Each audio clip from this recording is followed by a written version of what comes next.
ఉదయం నిద్రలేవగానే కాంతమ్మ తన కోడలు కాంచనని కోపంగా చూస్తూ ఉంటుంది. కాంచన ఇంటి పనుల్లో మునిగిపోతుంది. తన అత్తను పట్టించుకోదు. ఇంతలో కాంతమ్మ, ఇందాకటి నుండి చూస్తున్నాను, ఏంటో నీ వాలకం నాకస్సలు నచ్చట్లేదు. నన్ను పట్టించుకుంటున్నావా లేదా? లేకుంటే ఈ ఇంటికి భారమైపోయానని అనుకుంటున్నావా? ఏమైందత్తయ్యా? మీకేం కావాలో చెప్పండి. ఏం కావాలో తెలీదా నీకు? నిద్రలేవగానే టీ తీసుకొచ్చి వాళ్ళని తెలీదా? అలా చూస్తున్నావేంటి? ఏదో తెలియనట్టు మాట్లాడుతున్నావు. అది కాదత్తయ్యా, ఇంట్లో పాలైపోయాయి. ఆయన తీసుకురావడానికి వెళ్లారు. ఈ పాటికి వచ్చేస్తుంటారు. కాసేపు ఉండండత్తయ్యా. ఏంటేంటి? పాలైపోయాయా? ఇదొక సాక? నీకు ఒళ్ళు బరువై అలా చెప్తున్నావని నాకు తెలుసులే. అలా కాంతమ్మ, కాంచన మాట్లాడుకుంటూ ఉండగా రాంబాబు తన చెల్లి రమ్యతో పాటు ఇంటికొస్తాడు. తన కూతురు రమ్యని చూసి కాంతమ్మ చాలా సంతోషిస్తుంది. రాంబాబు మాత్రం బాధపడుతుంటాడు.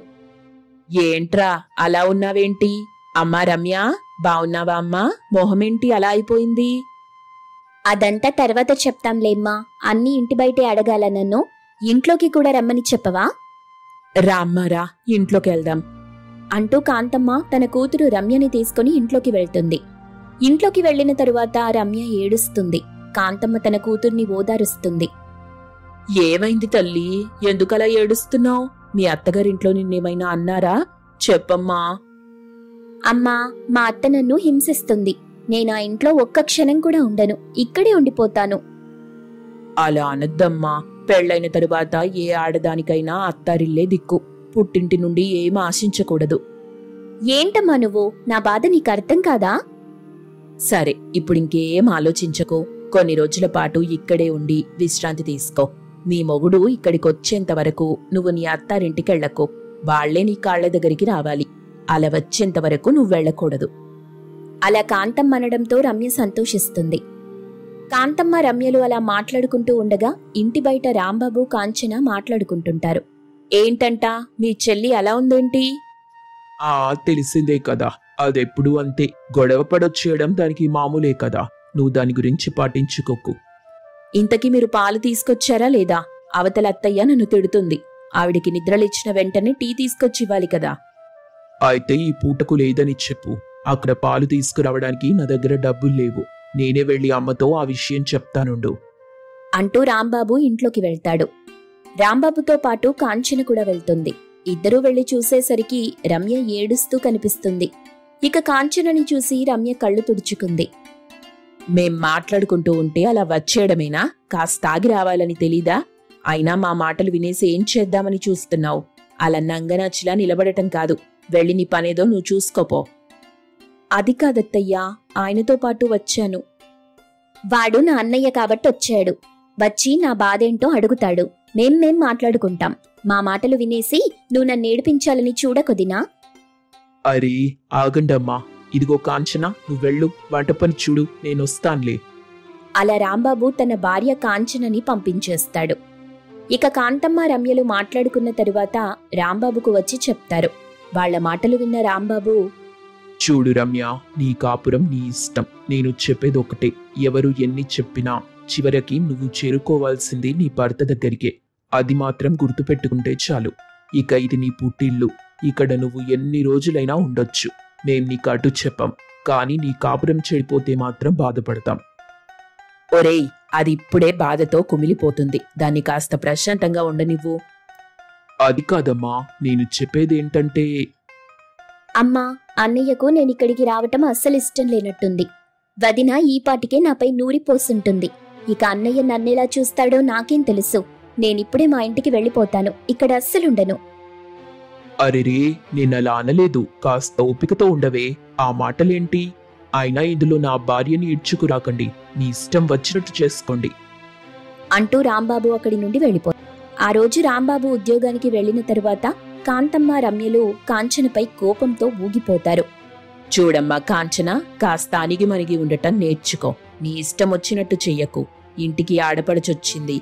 దాని బాగోగులు చూసుకోవలసిన బాధ్యత నీదే. అయినా వదిన నన్నెందుకు చూస్తుంది చెప్పమ్మా? నేనంటే అస్సలిష్టం లేదు కదా. ఇప్పుడే ఈ ఇంటికొచ్చానని నాపై కోపంతో ఊగిపోతూ ఉంటుంది. ఏంటి రమ్య, నేనేమైనా నోరు తెరిచి మాట్లాడానా? ఇలా నీ ఇష్టం వచ్చినట్టు మాట్లాడుతున్నావు. నీ ఇంటి నుండి నువ్వు అలిగొచ్చేశావు. అదెంత తప్పో నీకు తెలుసా? అత్తయ్య కూడా ఆ విషయం చెప్పటం లేదు. ఏదైనా సమస్య ఉంటే ఇంట్లోనే మాట్లాడుకుని పరిష్కరించుకోవాలి. ఇలా అలిగి రాకూడదు. చీటికి మాటికి పుట్టింటికి అలిగి వస్తుంటే ఎలా? వామ్మో వామ్మో, ఎన్నేసి మాటలంటుంది. కాంచన, కాస్త మర్యాదగా మాట్లాడు. అదెవరో తెలుసు కదా, నా కూతురు.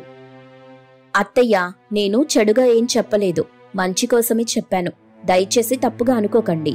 అవతల నాకు చాలా పనుంది. మీకు వంట చెయ్యాలి. తప్పుగా మాట్లాడుంటే క్షమించండి అని కాంచన అక్కడి నుండి వెళ్ళిపోతుంది. కాంచన వెళ్తుంటే కోపంగా చూస్తుంది రమ్య. ఏంటమ్మా, వదినకి నోరెక్కువైనట్టు కనిపిస్తుంది. ఇలా ఎలా వదిలేశావు నువ్వు? ఎప్పటికప్పుడు నీ దారిలో పెట్టుకుని ఉండొచ్చు కదా. దానికి ఈ మధ్య నోరు లేస్తుందిలే. ఇంకో 2 నెలల తరువాత మీ అన్నయ్య ఉద్యోగం పని మీద బయటకెళ్తున్నాడు. వారం దాకా రాడు. అప్పుడు దీని సంగతి చెప్తాను. నేనంటే భయపడిపోవాలి. దాన్ని నోరెత్తనివ్వకుండా చేస్తాను. అంతవరకు నువ్వు ఓపికగా ఉండమ్మా రమ్య. అలా తన కూతురికి చెప్తుంది. ఇక 2 రోజుల తర్వాత రాంబాబు ఉద్యోగం పని మీద బయటకెళ్తాడు. తన భర్త వెళ్తుంటే కన్నీళ్లు పెట్టుకుంది కాంచన. అలా ఏడుస్తున్న కాంచనని చూసి, ఏడ్చింది చాలుగాని ముందెళ్ళి ఆ కొబ్బరి నూనె తీసుకొచ్చి నా తలకు రాయి. అమ్మా, నా కాళ్ళు పట్టేసినట్టు అనిపిస్తుందమ్మా, కాస్త తైలం రాసి పెట్టవా? ఒసై మొద్దు, మీ వదినుంది కదే, ఆ తైలం రాసి నీ నొప్పిని చిటికెలో మాయం చేస్తుంది. ఏమ్మా కాంచనా, చేస్తావు కదా? నా కొంట్లో కాస్త బాలేదత్తయ్యా. కాసేపు పడుకొని తర్వాత ఇంటి పనులు చేద్దామనుకుంటున్నాను. వస్తాయమ్మా, వస్తాయి. నేనేదైనా పని చెప్పినప్పుడే నీకు ఒంట్లో నొప్పులన్నీ వస్తాయి. అమ్మా, పాపం వదిలేయమ్మా. వదినకు నిజంగానే ఒంట్లో బాలేనట్టుంది. కాసేపు విశ్రాంతి తీసుకోనివ్వు. మళ్ళీ రాత్రికి నువ్వేమేం పనులు చెప్తావో ఏంటో. అది నిజమే. సరే, విశ్రాంతి తీసుకో. అలా కాంతమ్మ రమ్య సూటిపోటి మాటలు మాట్లాడటం కాంచనకు అస్సలిష్టముండదు. ఇక కాంచన నెమ్మదిగా తన గదిలోకి వెళ్లి కాసేపు తలవాల్చింది. మధ్యాహ్నం కాంచన నిద్రలేచేటప్పటికీ ఇంట్లో ఏవేవో శబ్దాలొస్తుంటాయి. కాంచన లేచి చూసేసరికి వంటిల్లు మొత్తం చిందరవందరగా ఉంటుంది. ఇల్లంతా అపరిశుభ్రంగా ఉంటుంది. బట్టలన్నీ ఎక్కడివక్కడ పడిపోయుంటాయి. వాటిని చూసి కాంచన షాక్ అవుతుంది. వదినా, అదిగో ఒక చిట్టెలుక నాకు కనిపించింది. దాన్ని పట్టుకుందామని చూశాను. ఇంట్లో ఎలుకుంటే బావుండదు కదా, అందుకే దాన్ని పట్టుకునే ప్రయత్నం చేశాను. కాని అది తప్పించుకుంది. పర్వాలేదులేవే, మళ్ళీ అది వస్తుందేమో చూద్దాం. కాని నువ్వా ఎలుకను పట్టుకునే ప్రయత్నంలో వంటిల్లు నాశనం చేసేశావు. ఇల్లంతా అపరిశుభ్రంగా చేశావు కదటే. వదినుంది కదమ్మా, ఇక క్షణాల్లో శుభ్రం చేస్తుంది. నువ్వలా చూస్తూ ఉండు. అలా అంటున్న కాంతమ్మ రమ్య మాటలకు కాంచన బాధపడుతుంది. ఇక తనకు ఒంట్లో బాగోలేకపోవడంతో నీరసంగానే ఇంటి పని వంట పని మొత్తం పూర్తి చేస్తుంది. విశ్రాంతి తీసుకుందామని అనుకుంటూ ఉంటే అప్పుడే అక్కడికొచ్చిన రమ్య ఆ కూరల్ని కింద పడేస్తుంది. అన్నీ నేలపాలైపోతాయి. అయ్యో, పొరపాటున జరిగిందొదినా, ఏమనుకోకండి. పర్వాలేదులేవే, నీ వదిన మళ్ళీ చేసేస్తుందిలే. అత్తయ్య, మీరు చేసే పనేం బాలేదు. కావాలనే ఇలా చేస్తున్నారు. మా ఆయన కష్టపడి సంపాదించిన డబ్బుతో ఇంటి సరుకులు తీసుకొస్తున్నారు. మీరు నన్ను శిక్షించాలనుకుంటే నన్ను మాత్రమే శిక్షించండి. ఇలా కూరలు నాశనం చేయకండి. ఎంతో ఖర్చు పెట్టి వంట సరుకులు తీసుకొచ్చారు. ఏంటే నోరు లేస్తుంది? వాడు నీకు మొగుడు కాకముందే నా కొడుకు. అది గుర్తుపెట్టుకో. నీ ఇష్టం వచ్చినట్టు మాట్లాడకు. వదినా, ఈ పొగరే కాస్త తగ్గించుకుంటే మంచిది. ఏంటే, ఇందాకటి నుండి చూస్తున్నాను, ఇష్టం వచ్చినట్టు మాట్లాడుతున్నావు. నిన్నేం చేస్తానో చూడు. ఈ పొగరు తగ్గిస్తా. అలా కాంతమ్మ ఆవేశంగా తన కోడలు కాంచన చేతులు లాక్కెళ్లి మండుతున్న పొయ్యి మంటపై చేతులుంచింది. దాంతో కాంచన చేతులు కాలిపోయాయి. నొప్పికి తట్టుకోలేక అల్లాడిపోతుంది కాంచన.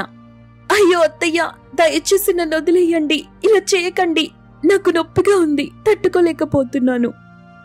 నీ పొగరు తగ్గాలే. ఎన్నాళ్లని నువ్వనే మాటలు భరిస్తాను చెప్పు. నిన్నగాక మొన్నొచ్చావు, నా ముందే నీ పొగరు చూపిస్తావా? అంటూ కాంతమ్మ చాలా క్రూరంగా ప్రవర్తిస్తుంది. కాంచన కన్నీళ్లు పెట్టుకున్నా వదలదు. రమ్య కూడా తన వదినని చూసి నవ్వుకుంటుంది. ఇంతలో అక్కడికి రాంబాబు వస్తాడు. వచ్చి రాగానే తన భార్యని ఆ నరకం నుండి విడిపిస్తాడు. ఏంటమ్మా నువ్వు నా భార్యకి నరకం చూపిస్తున్నావు? అయినా ఇంటికి అలిగి వచ్చిన కూతుర్ని దండించమ్మా. అభం శుభం తెలియని నా భార్యని హింసించటం కాదు. నీకు నువ్వేం చేస్తున్నావో అర్థం కావటం లేదా? నువ్వు కూడా ఒకప్పుడు ఇంటికి కోడలిగానే వచ్చుంటావు కదా. ఇలా ప్రవర్తించటం న్యాయమేనా? నీకు తప్పనిపించట్లేదా? నా భార్య లాంటి కోడలు దొరకటం నీ అదృష్టం. ఏవండి, నా వల్ల కావటం లేదు, నేను తట్టుకోలేకపోతున్నాను. చిచ్చి, ఇలాంటి ఇంట్లో అస్సలుండకూడదు. కోడల్ని శత్రువులా చూసే ఈ ఇంట్లో మనముండకూడదు కాంచన. వెళ్ళిపోదాం పదా. వద్దండి, వద్దు. అత్తయ్యకి వయసైపోయింది. ఈ సమయంలో వదిలి వెళ్ళకూడదు. ఆమెని బాగా చూసుకోవాలి. చూసావా, ఇది నా భార్య గొప్పతనం. ఇలాంటి మనిషిని మీరు హింసిస్తున్నారు. కాంచన అలా అనగానే కాంతమ్మకి మనసు చివుక్కుమంటుంది. తను చేసిన తప్పేంటో గ్రహిస్తుంది. ఇక అప్పుడే తన కోడలు కాంచన దగ్గరికెళ్ళి, అమ్మా కాంచన, నేను నిన్ను కోపంతో హింసిస్తుంటే నువ్వు మాత్రం నా మంచి కోరుతున్నావు. నిజంగా నేను నిన్ను బాధపెట్టి తప్పు చేశాను. నన్ను క్షమించు. పర్వాలేదత్తయ్యా, మనమందరం రమ్య ఇంటికెళ్ళి ఏం జరిగిందో తెలుసుకొని సమస్య పరిష్కరిద్దాం. రమ్య జీవితాన్ని బాగు చేద్దాం అత్తయ్యా. అలా అనగానే రమ్య కూడా తన తప్పు తెలుసుకొని కాంచన కాళ్లపై పడింది. ఇక అందరూ కాంచన చేతికి కట్టుకట్టి బాగా చూసుకుంటారు. రమ్య కూడా తన అత్తారింటికి వెళ్తుంది. ఇక అప్పటి నుండి కాంతమ్మ తన కోడల్ని బాగా చూసుకుంటుంది. కాంచన తన కుటుంబంలో ఏ సమస్య రాకుండా చూసుకుంటూ సంతోషంగా బ్రతుకుతుంది. కాంతమ్మకు తన కొడుకు రాజు చేసిన పని తలనొప్పిగా మారింది. కూరగాయలు తీసుకొచ్చినప్పటి నుండి వాటిని చూసి తెగ తిడుతోంది కాంతమ్మ. ఇన్నేసి కూరగాయలు ఎవరు తీసుకురమ్మన్నారా నిన్ను? 2 రోజులుంటే కుళ్ళిపోతాయి ఈ కూరగాయలన్నీ. ఇన్నేసి అవసరమా చెప్పు? అయినా నేను చెప్పినవి కాకుండా వేరేవెందుకు తీసుకొచ్చావు? ఇవన్నీ అవసరమే లేదు. అమ్మా, ఇవన్నీ నువ్వు చెప్పినవే. కాకపోతే కాస్త ధర తక్కువగా ఉండేసరికి ఎక్కువగా కొని తీసుకొచ్చాను. వాణి కూడా ఏమనలేదు. నువ్వేంటమ్మా ఇలా తిడుతున్నావు? అనదురా, అనదు. అది నీ భార్య కదా, నిన్నేమనదు. నువ్వు నేను తిట్టుకునేలా చేసి అది చూస్తూ నిలబడుతుందంతే. నీకేమైనా బుద్ధుందా? ఈ తల్లి మాట వినకుండా భార్య మాట వింటున్నావు. ఇలా అయితే బాగుపడతానని అనుకుంటున్నావా నువ్వు? అమ్మా, అలా అనకే. అరవకు, కాస్త మెల్లగా మాట్లాడు. అరుస్తాను, ఖచ్చితంగా అరుస్తాను. ఇది నా ఇల్లేనా? నువ్వు నా కొడుకువేనా? చెప్పింది చెయ్యటం లేదు, చెయ్యాలనుకున్నది జరగటం లేదు, జరగాల్సింది జరిగి తీరటం లేదు. కాంతమ్మ అలా అరుస్తూ మాట్లాడుతుంటే వాణి అక్కడికొస్తుంది. వాణిని చూసి రాజు నోరు మెదపడు. ఏంటమ్మా నువ్వు చేసిన పని? ఇన్నేసి కూరగాయలు ఏం చేసుకుంటాం మనం? ముందు వీటిని తిరిగిచ్చేయమని చెప్పు.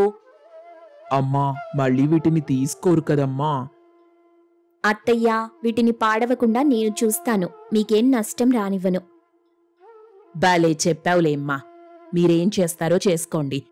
ఇంకో నెల రోజుల వరకు మనం కూరగాయలు కొనకూడదంతే. నేను ఒప్పుకోనుగాక ఒప్పుకోను. అలాగే అత్తయ్యా, నెల రోజులు కొనం. వాణి అలా చెప్పగానే కాంతమ్మ సంతోషించి అక్కడి నుండి వెళ్తుంది. కాంతమ్మ వెళ్ళిపోయిన తరువాత, ఏంటండి అత్తయ్యా, ఇలా పిసినారితనం చూపిస్తే ఎలా? నేను వేగలిక చచ్చిపోతున్నాను. అలా అనకే. నువ్వే అలా అంటే ఇక నేనెలా ఉండాలి చెప్పు? చిన్నప్పటి నుండి నాకు మా అమ్మ పెరుగన్నమే పెట్టేది.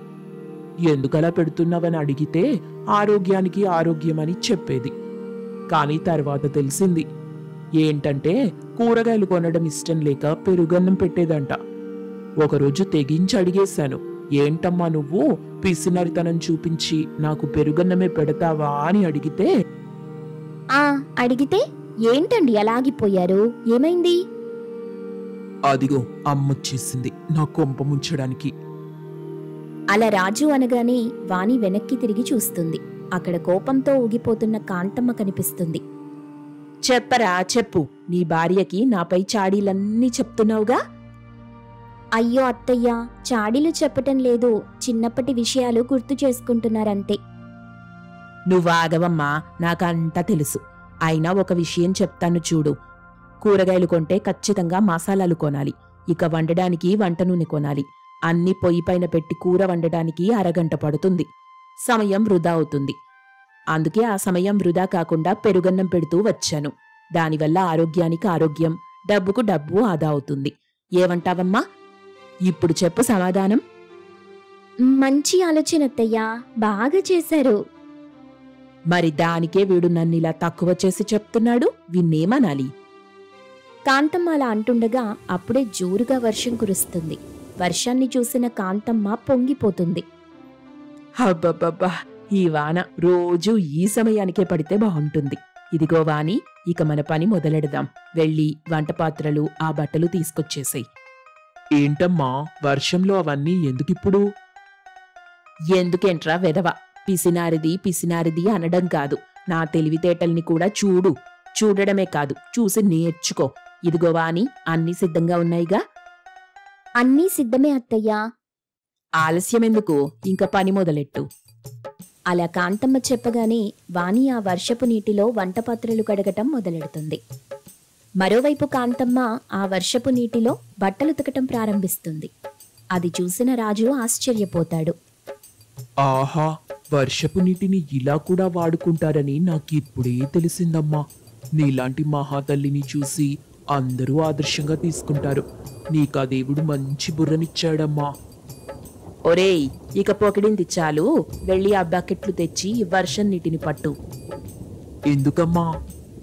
మళ్ళీ రేపు పొద్దున్నే బావిలో నుండి నీరు తోడాలి. ఇప్పుడైతే తోడాల్సిన పని లేదు. ఇలా ఒక బకెట్లో పట్టి ఇంట్లో దాచుకుంటే సరిపోతుంది.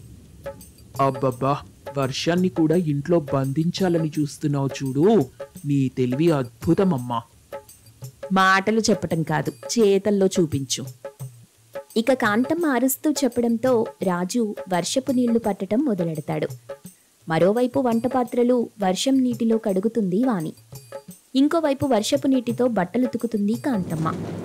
ఇలా ఎవరిపాటికి వాళ్ళు ఆ పనులు చేస్తుంటారు. ఇంతలో కాంతమ్మ బంధువులు సరోజ, రాంబాబు ఇంటికొస్తారు. వాళ్ళని చూసిన కాంతమ్మ, అరెరే, వర్షంలో వచ్చారేంట్రా?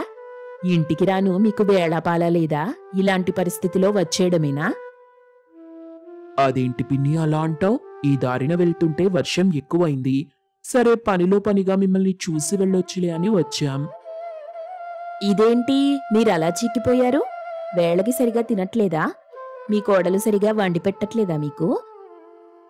ఆపవే సరోజా, నువ్వు ఎక్కడుంటే అక్కడ గొడవలు జరగటం ఖాయం. ఈ విషయం నాకెప్పుడో తెలుసు. ఇప్పుడిలా మా ఇంట్లో చిచ్చు పెట్టాలని చూడకు.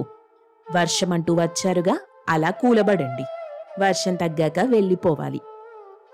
అయినా నీతో మాటలేంటి గాని, అమ్మాయి వాణి, నీ చేత్తో కాస్త వేడివేడిగా టీ తీసుకురమ్మా. తాగి చాలా రోజులైంది. అయ్యో అయ్యో అయ్యో, పాపం సరోజ లేక లేక అడిగింది. టీ ఇద్దామంటే మన ఇంట్లో పాలు కూడా లేవు. ఏమనుకోకు సరోజా, ఈసారొచ్చినప్పుడు నీకు మంచి టీ ఇస్తుందిలే మా వాణి. వంటింటి నుండి గుమగుమలు అక్కడిదాకా వస్తున్నాయి. ఏం వండావేంటి వాణి? ఇదిగో, ఈ వర్షం పడుతుంది కదా, మంచిగా కోడికూరో, గారెలో, పకోడీలో చేసుకుని ఉండుంటారు కదా. అవి తినడానికా లేక అమ్ముకోవడానికా తల్లి? ఏంటేంటి గారెలు, పకోడీలు, కోడికూర? మా తల్లే మా తల్లే, నువ్వు తినాలనుకున్నవన్నీ చెప్తే ఎలాగమ్మా? అవన్నీ ఇక్కడెందుకుంటాయి? వెళ్ళి మీ ఇంట్లో చేసుకొని తిను, సరేనా? అనుకున్నాను ముందే. ఆ దరిద్రపు పిల్లి అడ్డొచ్చినప్పుడే నాకు తెలిసింది ఇలాంటిదేదో అవుతుందని. ఏంటే దరిద్రపు పిల్లంటున్నావు? ఏమైందేంటి?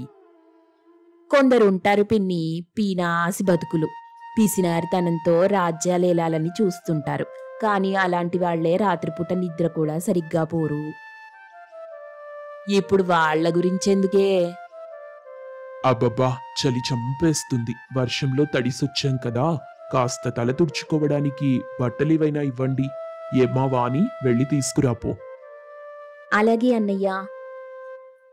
ఇంకెక్కడి బట్టలు నాయనా? ఇదిగో, ఇప్పుడే ఈ వర్షపు నీటిలో ఉతికాం కదా, అన్నీ ఉతికేశాం. ఒక పని చేయండి, మీరిద్దరూ ఒకరి చేతులతో మరొకరి తల నిమురుకోండి. వామ్మో వామ్మో, ఇలాంటి ఆలోచనలు నీకెలా వస్తాయి పిన్ని? నీ సలహాలు, సూచనల గురించి ఆలోచిస్తుంటే నా ఒళ్ళు జలధరిస్తుంది. అలా వాళ్ళు ఏమడిగినా ఇవ్వకుండా మాటలతోనే సరిపెట్టేస్తుంది కాంతమ్మ. ఇక సరోజ, రాంబాబు అయితే ఎందుకొచ్చాంరా దేవుడా అని బాధపడుతుంటారు. రాంబాబుకు చాలా దాహంగా కూడా ఉంది. కాస్త వేడి నీళ్ళైనా ఇవ్వమని చెప్పు పిన్ని, నాకు బాగా చలేస్తుంది. పైగా దాహంగా కూడా ఉంది. ఏం వాణి, మాపై కాస్త కూడా జాలి లేదా నీకు? వెళ్ళి కాస్త వేడి నీళ్లు తీసుకురా.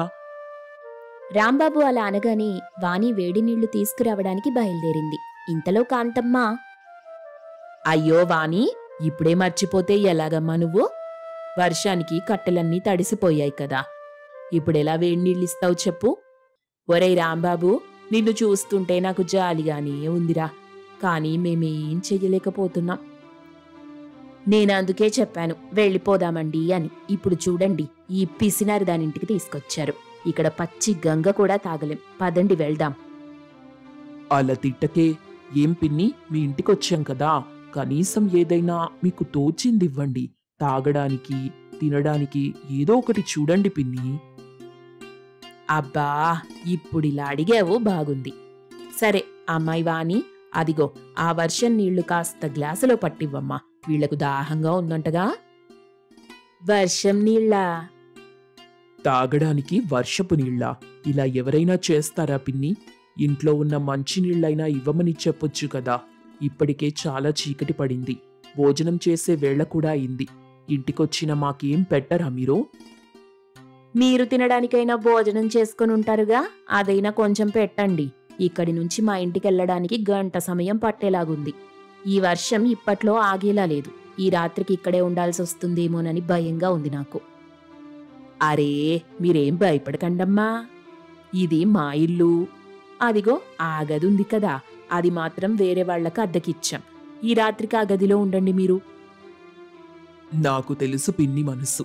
పదా సరోజ, ఆ గదికి వెళ్ళి విశ్రాంతి తీసుకుందాం. ఓ 25 రూపాయలు ఇచ్చేసి వెళ్ళు. అందులో వేరే వాళ్ళ అద్దెకుంటున్నారుగా, వాళ్ళకి తెలియకుండా మీకా గదిని ఈ రాత్రికి అద్దెకిస్తున్నాను నేను, సరేనా?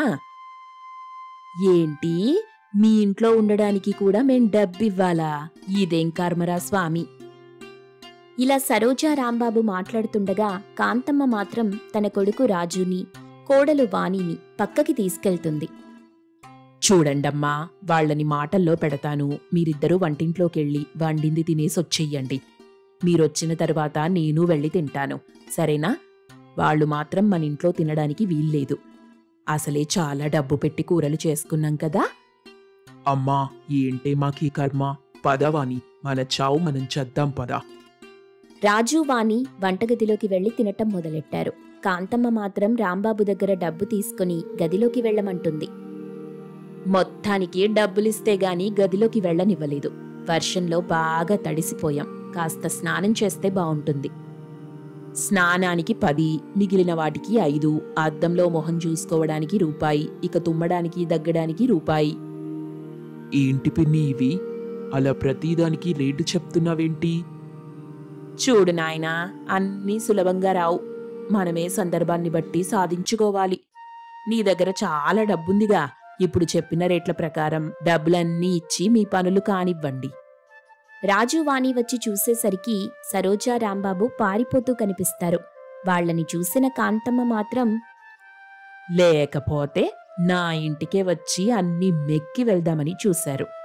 ఏమ్మా వాణి, ఇదిగో నా మాటల ద్వారా వచ్చిన లాభం, దీన్ని తీసుకొని దాచిపెట్టు, నేను అడిగినప్పుడు ఇవ్వాలి మరి. అలా కాంతమ్మ అనగానే దండం పెట్టి మరీ డబ్బు తీసుకుని గదిలోకి వెళ్తారు రాజు వాణి. కాంతమ్మ మాత్రం తనొక మేధావినని అనుకుంటూ మురిసిపోతుంది.